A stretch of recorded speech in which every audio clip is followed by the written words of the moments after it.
Здравейте! Искам да ви кажа giveaway, който бях направила. Това беше за Коледа.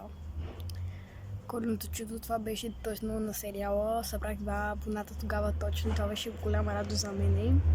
И този, който печели наградата е... Името му е Анета. Анета, пиши налично и ще ти пратя тази топка, която ми просто тренирам с нея дълго години. Имам мой автограф, който ще ти го напиша. Така че и сега ще покажа само да я взема. Така. Не знам, че тази топка ми е доста стара. Така че ще я оправим, ще я изчистим и ще я дадем. Обещаваме ти.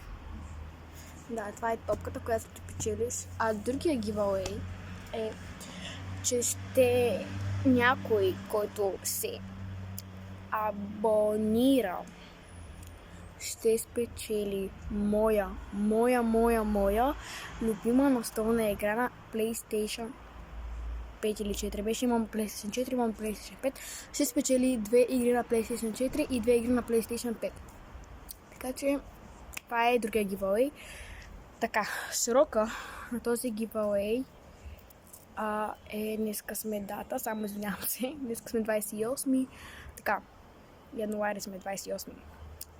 На 5 февруари ще спечели някой, който се абонира, Оксана 5, може да стане за петимата просто giveaway, тъй че и за 5 човека мога да дам това, просто ще подаря.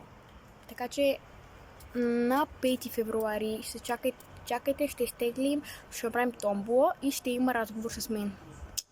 Хайде, чао, абонирайте се с кампанка и палец нагоре.